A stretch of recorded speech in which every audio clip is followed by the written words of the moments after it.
Olá, meus irmãos e irmãs, sejam bem-vindos ao canal Vinícius Siqueira. E se você ainda não é inscrito aqui no canal, se inscreva aqui no canal e não esqueça de ativar o sininho das notificações. Todos os dias são postados vídeos abençoados aqui no canal para te abençoar. Vamos a mais uma palavra do Senhor. Pastor David Poyong Cho. Como desenvolver a fé que vence a provação?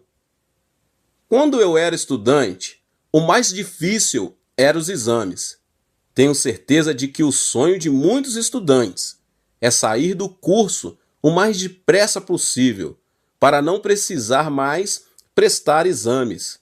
Entretanto, quando se faz parte da sociedade, dá-se conta de que o fato de não prestar exames não garante a felicidade.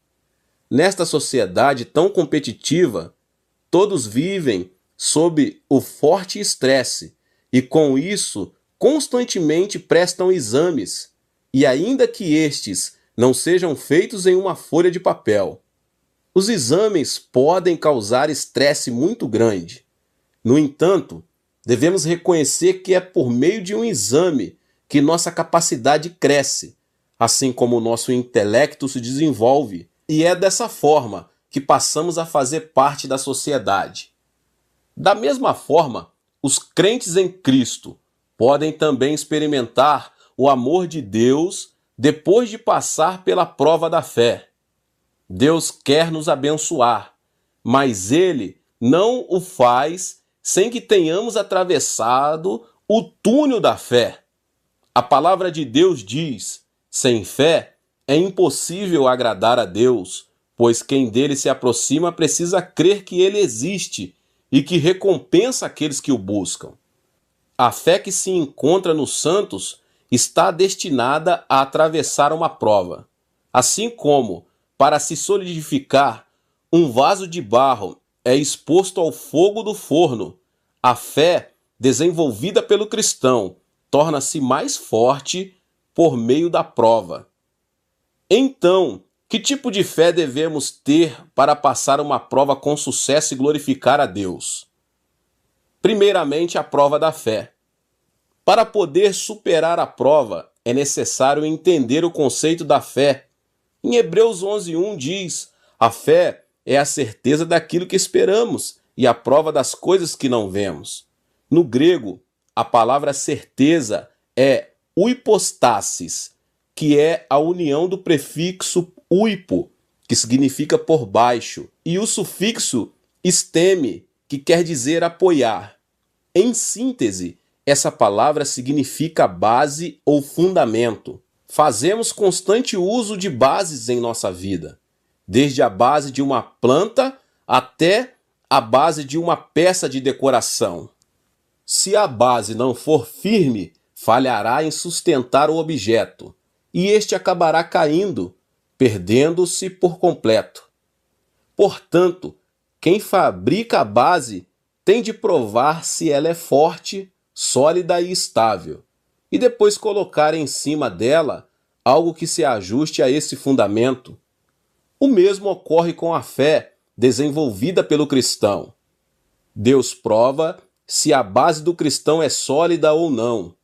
O propósito dessa prova é demonstrar se essa pessoa pode conter a graça divina.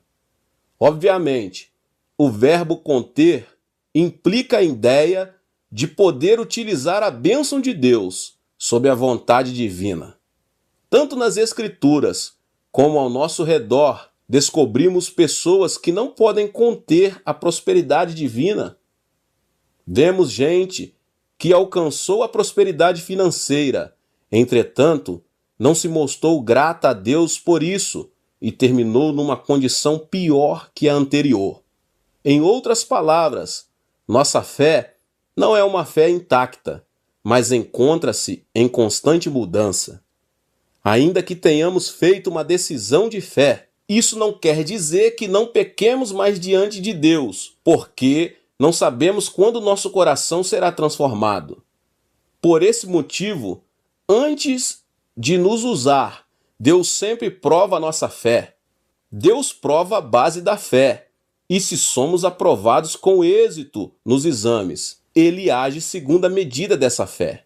A Bíblia prossegue dizendo que a fé é a evidência do que não se vê. Existem dois tipos de evidência, uma verdadeira e outra falsa, de tal modo que se quisermos ver se a nossa fé agrada ou não a Deus, devemos verificar se a nossa fé é verdadeira ou falsa. Como fazer isso? Mediante a prova. O cristão comprova sua fé mediante a prova. O cristão que não passa por provas é como o estudante que não presta exames. Deus não se compraz com esse tipo de fé.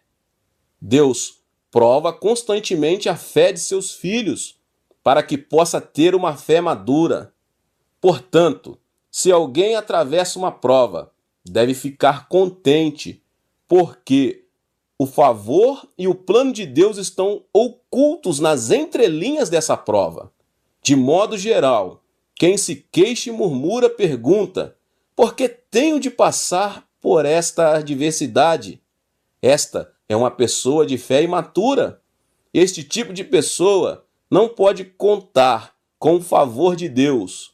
Se apesar das provas, o cristão ora, confiando que Deus removerá todos os seus problemas, Deus aprova essa fé e outorga seu favor no seu tempo. Deus abre as janelas dos céus a todos os que não se afastam da fé, apesar das provas, e lhe proporciona a bênção dos céus e as riquezas da terra. Nós vamos aprender agora com Josué, o homem que passou na prova do reino dos céus.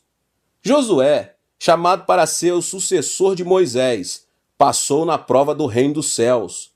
Josué, o novo líder de Israel, guiou seu povo até a terra de Canaã.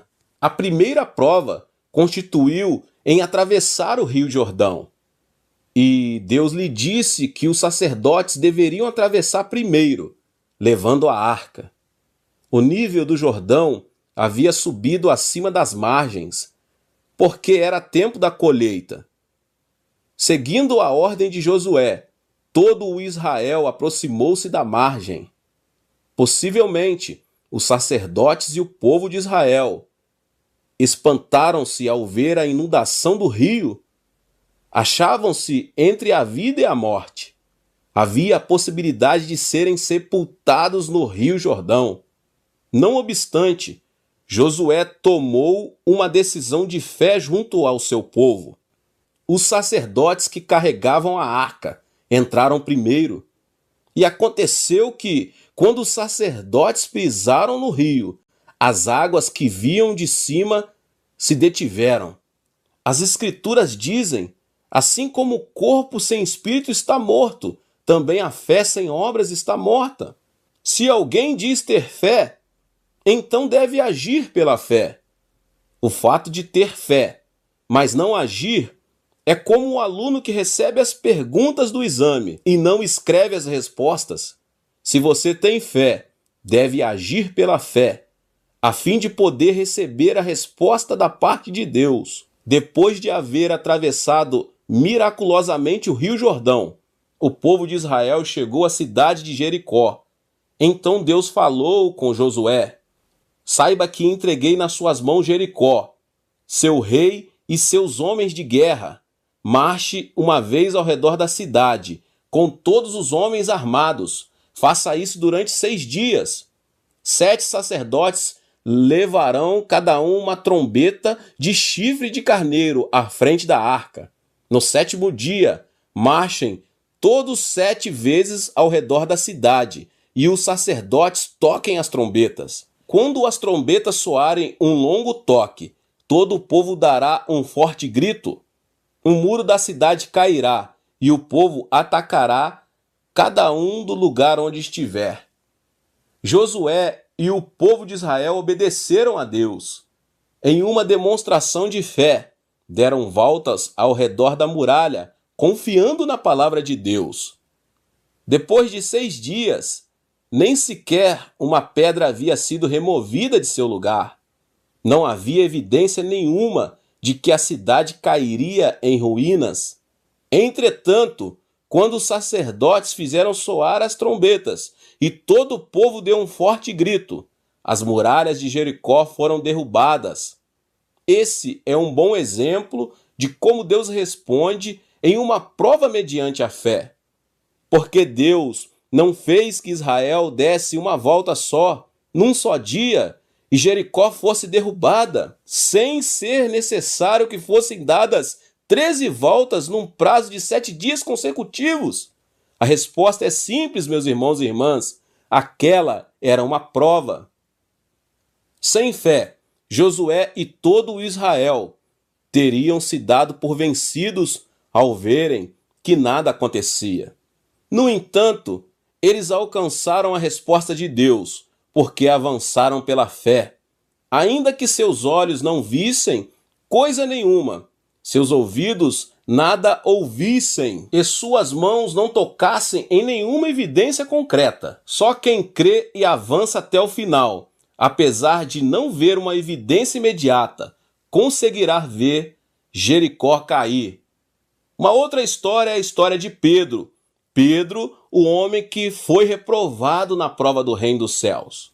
Pedro, o discípulo sucessor de Jesus, foi reprovado na prova do reino dos céus. Depois de haver pregado o evangelho e ter curado muitos enfermos, Jesus alimentou, com 5 pães e 2 peixinhos, 5.000 homens, o que equivale a mais de 20.000 pessoas. Depois, ele se dirigiu ao monte para orar, enquanto os discípulos foram para Cafarnaum, em cujo trajeto foram surpreendidos por uma tempestade. Nesse momento de medo e extrema ansiedade, apareceu Jesus. Os discípulos, porém, o confundiram com um fantasma e clamaram por socorro. Jesus lhes disse: "Coragem, sou eu, não tenham medo." Então Pedro falou: "Se és tu, manda-me ir ao teu encontro por sobre as águas." Assim, Pedro teve a experiência de um milagre inigualável, andar sobre a água.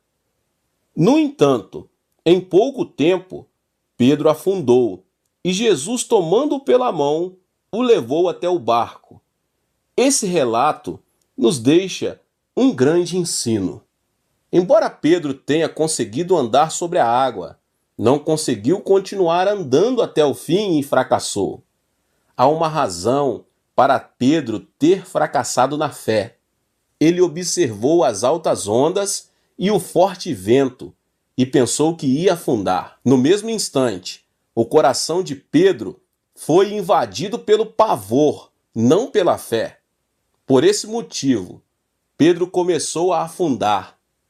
Essa passagem deixa-nos uma grande lição de vida. Descobrimos aqui que, ao atravessar um momento de perigo, Pedro não foi capaz de fazer uma confissão de fé. Se ele tivesse tido a coragem de confessar: "Eu vou porque o Senhor me disse para ir. Você, onda, siga ameaçando, e você, vento, continue soprando, porque eu creio na palavra e não me darei por vencido até o final." Ele não teria afundado. Ainda que atuemos pela fé, as ameaças não cessarão. O importante é que, diante da adversidade, não observemos as circunstâncias, e sim avancemos pela fé confessando palavras de fé. Sabe por que é preciso uma forte convicção na palavra? Primeiro, porque a confissão da palavra manifesta que Deus age com segurança. Não prosseguimos no mundo, a não ser por Deus. Portanto, ao confessar a palavra, experimentamos o poder da verdade de Deus. Em segundo lugar, a confissão da palavra manifesta e destrói as mentiras do diabo. Satanás sempre semeia temor em nós.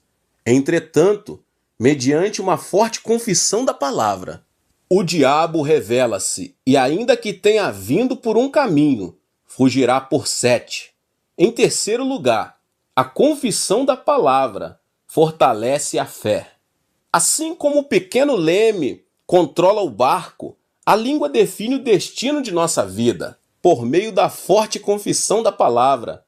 Por mais que o vento forte das provas nos fustigue e as fortes ondas das adversidades nos ameacem, podemos nos manter firmes e não vacilar. O problema de Pedro foi que ele não confessou com coragem, foi por isso que ele afundou.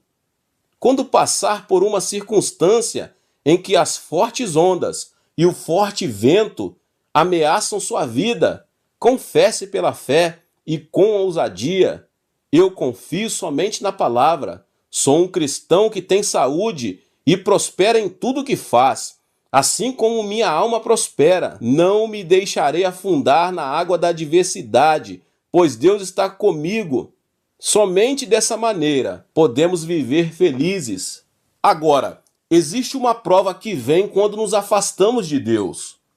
Os cristãos devem estar preparados para atravessar as provas, porque Deus permite que eles passem. Às vezes, enfrentando uma prova, tropeçamos numa armadilha colocada diante de nós pelo diabo. Como Pedro, o discípulo sucessor de Jesus, afundou na água e negou o Senhor 3 vezes. Podemos ser açoitados por uma tempestade em nossa vida. As provações independem de idade, de posição social e da época em que vivemos. Os discípulos não foram exceção. Devemos levar em conta que a tempestade apareceu diante deles no momento em que eles estavam afastados do Senhor. Por mais que escutemos a palavra e vejamos grandes milagres, de certa forma a adversidade e a tempestade são inevitáveis, já que o diabo quer nos devorar a todo momento. O que ele quer é que a prova nos afaste de Jesus, para que fracassemos. Tanto na tela do televisor, quanto na do cinema, observamos que os animais selvagens da África vivem em grupos. O interessante, porém, é a estratégia usada pelos leões e pelos pumas. Primeiro, eles tratam de separar os pais de seus filhotes, para depois tornarem os filhotes suas presas. Se um leão atacar primeiramente a cria, o pai e a mãe a defenderá até a morte e provocará um grande dano. Algo semelhante ocorre com o diabo. O inimigo pode atacar quando estamos afastados de Jesus. Se estivermos juntos do Senhor, Satanás ficará sem ação. Será impossível que o diabo ataque nossa vida, porque Jesus, que tem todo o poder nos céus e na terra, está conosco. O diabo quer que caiamos em tentação, quer que o mundo entre em nosso coração, para que nos afastemos de Jesus. Ao observar um pequeno abismo entre nós e Jesus, o diabo vem roubar, matar e destruir. Em sua primeira carta, o apóstolo Pedro diz: lancem sobre ele toda a sua ansiedade, porque ele tem cuidado de vocês. Estejam alertas e vigiem. O diabo, o inimigo de vocês, anda em redor como leão, rugindo e procurando a quem possa devorar. Pedro compara o diabo a um leão. Você sabe que o leão ataca a presa e o faz sem reservas, investindo primeiro com suas patas contra o pescoço do animal e depois de matá-lo, devora o coração? Da mesma forma, o diabo não preserva na hora de nos devorar. Ele penetra em nossa vida ao ver que nos afastamos de Jesus e que se formou uma pequena fresta em nossa relação com o Senhor. Ataca matando, devorando e destruindo, ao observar que estamos fracos e vulneráveis, porque já não temos o poder de Jesus. Portanto, não devemos ensoberbecer nunca. Precisamos permanecer despertos em humildade e junto do Senhor. Se você atravessa uma tempestade em sua vida, em seu lar, em seus negócios, deve primeiramente examinar quanto se afastou do Senhor. As tempestades não aparecem quando o Senhor está conosco. E se elas surgirem, devemos manter a calma assim como Pedro andou sobre a água. Como uma tempestade poderia açoitar o barco dos discípulos se o Senhor estava com eles? Jesus estava dormindo, e quando o diabo observou que os discípulos estavam atemorizados diante de uma pequena onda, enviou uma grande tempestade com o propósito de devorá-los por completo. No entanto, o diabo nunca nos pode atacar quando estamos com Jesus. Então, podemos manter a calma. Como o diabo pode pretender nos atacar se Jesus está conosco? Certamente, o diabo virá por um caminho e fugirá por 7. O Salmo 91 demonstra como é a nossa vida quando estamos perto do Senhor. Diz assim: aquele que habita no esconderijo do Altíssimo e descansa à sombra do Todo-Poderoso pode dizer ao Senhor: Tu és o meu refúgio e a minha fortaleza, o meu Deus em quem me confio. Meus irmãos e irmãs, esta é uma grande promessa de Deus. É preciso ler o Salmo 91 sempre. Sendo possível, procure memorizá-lo. Se você ler esse salmo e o decorar, sentirá uma paz e uma tranquilidade nunca antes experimentadas. Certamente, Jeová Shalom é a fonte de paz, porque assim como diz no Salmo 91, se o Senhor está conosco, a calamidade não atingirá nossa casa. Deus enviará seus anjos para que nos guardem todos os nossos caminhos, e em suas mãos eles nos levarão, para que os nossos pés não tropecem em nenhuma pedra. Satanás virá por um caminho e fugirá por 7, porque Deus nos fortalecerá.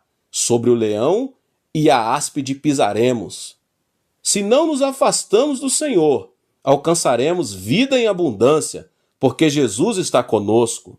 Entretanto, se o diabo entrar em nosso coração e semear em nós o amor pelo mundo, já teremos afastado do Senhor.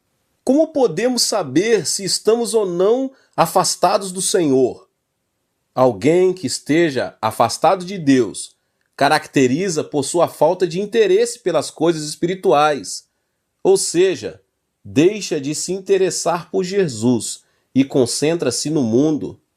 Deixa de se interessar pelo reino dos céus e concentra-se nas coisas mundanas. Deixa de servir a Cristo, de orar e de ir à igreja. Não pensa em participar de reuniões de células, reuniões de oração ou encontros de caráter espiritual. O mundo lhe parece muito mais prazeroso. Sua distração é mais a TV do que a oração. Sua leitura é mais um romance do que a Bíblia.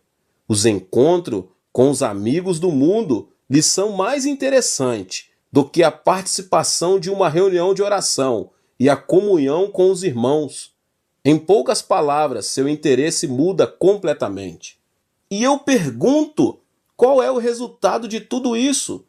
O resultado do prazer que o mundo nos oferece não é a felicidade nem a alegria, mas a prova e a aflição que vem do diabo. No momento em que o nosso interesse se torna mundano, é quando o diabo diz: este é o momento apropriado. Agora é o tempo para pôr meus planos em execução. Se ele se afastou do Senhor, é tempo de atacar. Vamos roubar, matar e destruir. Ele nos devora em questão de segundo, meus irmãos e irmãs. O arrependimento é a resposta da prova do reino dos céus. Da mesma forma, quando o diabo está prestes a nos devorar, já é tarde demais para voltar atrás. Lutamos de todas as maneiras para poder sobreviver e superar a tempestade. O que você fará diante de uma situação como essa? Como acha que pode superar esse momento de periculosidade? Os discípulos estavam diante de uma grande tempestade. As nuvens, o vento ruidoso, a chuva intensa e as ondas gigantes apareceram de repente. Os discípulos tinham uma experiência do mar. Os pescadores sabiam como agir diante de uma tempestade. Por exemplo, a forma em que poderiam assumir o controle do barco. Entretanto, o tamanho da tempestade havia superado suas expectativas, e diante de tal circunstância, tanto suas experiências quanto seus talentos haviam se dissipado por completo. Ao ver que o barco estava afundando, sentiram frustração e desespero terríveis. Eles haviam tomado todas as providências que o homem poderia tomar, mas tudo fora inútil. Por que você está assim tão triste, ó minha alma? Por que está assim tão perturbada dentro de mim? Põe a sua esperança em Deus, pois ainda o louvarei. Ele é o meu Salvador. Os discípulos estavam angustiados por terem perdido a esperança em Deus. Quando nos encontramos num beco sem saída, devemos nos arrepender de ter levado uma vida egocêntrica. Diante de uma adversidade ou aflição, primeiramente, você deve se arrepender e aproximar-se de Deus erguendo as mãos. Essa é a melhor maneira de solucionar problemas. Não tente resolver os problemas por si só. Não se lamente. A lamentação não resolve nenhum problema. Você deve se arrepender por completo e com o coração quebrantado, aproximar-se de Deus com lágrimas nos olhos. Dessa forma, o Senhor terá misericórdia e resolverá seus problemas. O apóstolo Paulo diz: contudo, por causa da sua teimosia e do seu coração obstinado, você está acumulando a ira contra si mesmo para o dia da ira de Deus, quando se revelará o seu justo julgamento. Romanos 2:5. Isso significa que, se não nos arrependermos e não nos mantivermos firmes, a ira e o juízo de Deus virá sobre nós. A primeira carta de João, capítulo 1, verso 9, esclarece: se confessarmos os nossos pecados, Ele é fiel e justo para perdoar os nossos pecados e nos purificar de toda injustiça. Isto é, Deus não se recusa a receber nem abandona quem vem a Ele com as mãos levantadas em atitude de arrependimento. O Senhor ensinou a Pedro: ainda que pequem contra você 7 vezes em um dia, e 7 vezes voltem dizendo: estou arrependido, perdoe. Não até 7, mas até 70 vezes 7. Pedro havia se referido a perdoar 7 vezes, como se isso fosse um esforço do comum para o homem. O Senhor, porém, lhe disse para perdoar 70 vezes 7. Se o Senhor mandou que perdoássemos 70 vezes 7, quanto mais perdoará a nós, se apenas nos arrependermos ou voltarmos para Ele. Certamente, o Senhor não nos desapontará, tampouco nos abandonará. Portanto, a pessoa que se arrepende não será destruída. Quem vai para o inferno vai porque não se arrependeu. Qualquer pessoa pode ser salva, se tão somente se arrepender e receber o perdão de seus pecados. Por isso, devemos nos arrepender, quebrantar-nos e deixar de servir a nós mesmos, passando a servir ao Senhor. A felicidade neste mundo consiste em servir ao Senhor. Ou o homem serve ao diabo, ou serve ao Senhor. Não existe situação intermediária. Adão e Eva foram criados para servir a Deus, mas serviram ao diabo, uma vez que viraram as costas para Deus e foram expulsos do Éden. Não existe opção. Ou servimos a Deus, ou servimos ao diabo. Se servirmos ao bom Senhor, desfrutaremos felicidade. Caso contrário, se servirmos a um mau Senhor, nossa vida será roubada, morta e destruída. Deus é bom e o diabo é mau. Devemos saber que um Deus bom não nos pode causar dano e que um diabo mau não nos pode trazer gentilezas. Portanto, Se você foi atingido por haver seguido o diabo, deve se arrepender, voltar-se para Deus e servir somente a Ele. Dessa maneira, Ele o perdoará e o receberá de braços abertos. Isaías exorta: busquem o Senhor enquanto é possível achá-lo. Clamem por Ele enquanto está perto. Que o ímpio abandone o seu caminho e o homem mau os seus pensamentos. Volte-se ele para o Senhor, que terá misericórdia dele.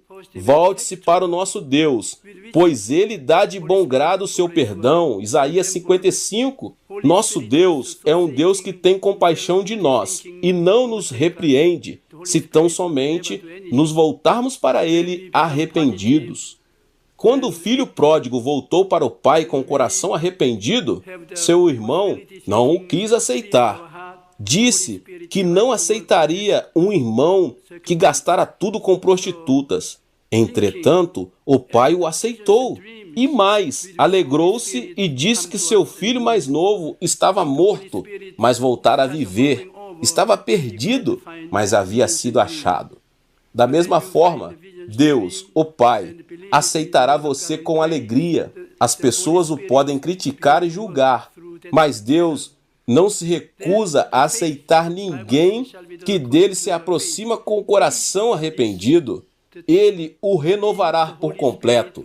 Não se esqueça de que Deus não o abandonará, nem se afastará de você. Lembre-se de onde caiu. Arrependa-se e pratique as obras que praticava no princípio. Se não se arrepender, virei a você e tirarei o seu candelabro do lugar dele. Apocalipse 2:5. Agora, a oração, a resposta da prova do reino dos céus. Os discípulos estavam molhados por causa da tempestade. Seus cabelos ficaram despenteados e suas roupas grudaram no corpo por causa da água. Eles não sabiam o que fazer. Numa última tentativa de sobrevivência, recorreram a Jesus, que estava dormindo. Os métodos e esforços humanos não lhe serviram para nada. Pelo contrário, o mundo trouxe-lhes desesperança. Os discípulos abandonaram todo pensamento mundano, voltando-se para Jesus e clamaram: Senhor, Senhor, acorde porque estamos morrendo. Imediatamente, o Senhor levantou-se, repreendeu as ondas e o vento, e a bonança chegou. O Senhor havia realizado um milagre. Se você está atravessando uma tempestade, a primeira coisa a fazer é clamar por Jesus de todo o coração. Jeremias declara o que o Senhor diz: clama a mim, e eu responderei, e lhe direi coisas grandes e insondáveis que você não conhece. Jeremias 33:3. Deus não disse para sussurrarmos, muito menos para permanecermos entregue à meditação. Disse para clamarmos. Isso significa levantar nossa voz e gritar bem forte para que Deus nos mostre as coisas grandiosas e ocultas e solucione nossos problemas. No Salmo 44, o salmista pede: levanta-te, socorre-nos, resgata-nos por causa da tua fidelidade. Esse clamor do salmista mostra que devemos clamar a Deus. As Escrituras narram como Ezequias, rei de Judá, estava mortalmente enfermo. O profeta Isaías havia chegado para lhe dizer que colocasse sua casa em ordem, porque certamente estava para morrer. Voltando-se para a parede, Ezequias começou a clamar com lágrimas nos olhos: Senhor, ajuda-me, salva-me. Assim, Isaías recebeu uma nova palavra da parte do Senhor. Diga a teu servo Ezequias que eu vi suas lágrimas e ouvi o seu clamor. Diga-lhe que prolongarei sua vida por mais 15 anos e o resgatarei das mãos do rei da Síria. A Bíblia diz que o Senhor ouviu o clamor de Ezequias e viu suas lágrimas. Deus não apenas prolongou seus dias de vida, como também, ao ouvir seu clamor, salvou-os das mãos do rei dos assírios. Deus vê as lágrimas que derramamos. Se você atravessa uma tempestade, é tempo de clamar ao Senhor com todas as suas forças, porque Deus ouve o nosso clamor e resolve os nossos problemas. O mesmo aconteceu com os discípulos. Eles não se aproximaram de Jesus sussurrando, muito menos ficaram quietos diante dele. Ao contrário, eles o tocaram, o sacudiram e gritaram pedindo ajuda. Se você passa por uma tempestade, deve se arrepender e quebrantar-se em clamor para que Deus o escute. Eu oro com frequência pelos enfermos, mas tenho visto que aqueles que clamam ao Senhor com todas as suas forças sempre recebem a cura de maneira mais fácil e simples. Ao contrário, aqueles que não clamam e não denotam estar ansiosos por receber a saúde, raras vezes são curados. Há ocasiões em que eu oro com todas as minhas forças, mas o enfermo me olha fixamente, como que dizendo, vamos ver o que acontece. Nesses casos, é muito provável que nada aconteça. Em um dia de abril de 1970, o Apollo 13 foi lançado em direção à Lua. Os cientistas previam que tudo correria perfeitamente. Entretanto, quando a nave voava a uns 32 mil quilômetros da Terra, ocorreu um acidente trágico com um tanque de oxigênio, o que impossibilitou a continuação da viagem. Os pilotos chamaram urgentemente a base em Houston, onde os que de lá ofereciam apoio à nave, mas nada puderam fazer senão dizer, retornem, orientando-se pela estrela polar. O esforço do homem havia chegado ao fim e ninguém podia prever mais nada. Assim que a notícia foi divulgada pelos meios de comunicação, a nação americana começou a orar. Desde as 9 horas da manhã, todos se uniram em oração. Os astronautas também oraram com todas as suas forças. Depois de certo tempo, o Apollo 13 caiu no Oceano Pacífico. Os astronautas foram resgatados por um navio de guerra da Marinha Americana. E a primeira coisa que fizeram, depois de sair da nave espacial, foi orar a Deus. Pegando a mão do capitão da Força Naval, oraram. Ó Deus, obrigado. Louvamos ao Senhor. Esse testemunho percorreu o mundo por meio de uma nota publicada pela revista Time. Quando a nave espacial, que é considerada o melhor produto da ciência humana, deixou de funcionar, o homem não teve mais o que fazer senão apegar-se a Deus. Por mais que a época contemporânea se destaca por sua avançada ciência, a oração não deixa de ser imprescindível. Sempre que enfrentamos uma provação vinda do diabo ou uma frustração do mundo, devemos buscar e clamar ao Senhor com todas as nossas forças. É então que o Senhor se levanta e repreende as ondas e os ventos. O Senhor é o Criador dos céus e da terra. Não existe nada impossível para o Deus Criador. Se clamarmos ao Senhor, Ele se levantará em nossa casa, em nossa família, em nossos negócios e acalmará a tempestade por meio de sua palavra. Desperte Jesus e experimente o milagre junto a Ele. A prova da fé é a vitamina necessária para o crescimento espiritual. Todo ser humano cresce por intermédio da prova. Os estudantes aumentaram sua capacidade intelectual mediante os exames, e os profissionais demonstram suas habilidades mediante testes relacionados às suas especialidades. Não há ninguém no mundo que goste de se submeter a provas. No entanto, uma vez superada a prova, começa-se a caminhar pela trilha do crescimento. O mesmo acontece com a fé. Há níveis distintos de fé, e a prova é o parâmetro pelo qual medimos o nosso nível de fé. Deus permite que passamos por provas para o exercício dos músculos da fé.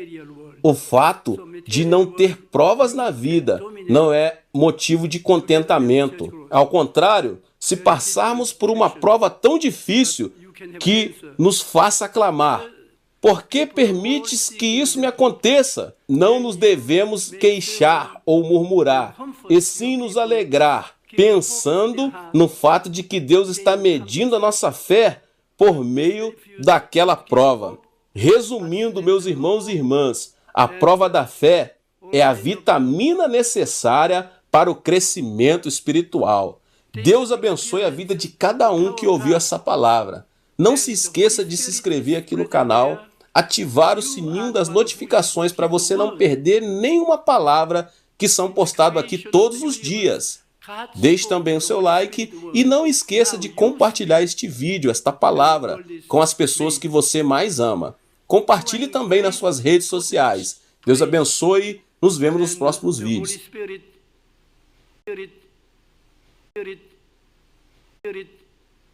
Spirit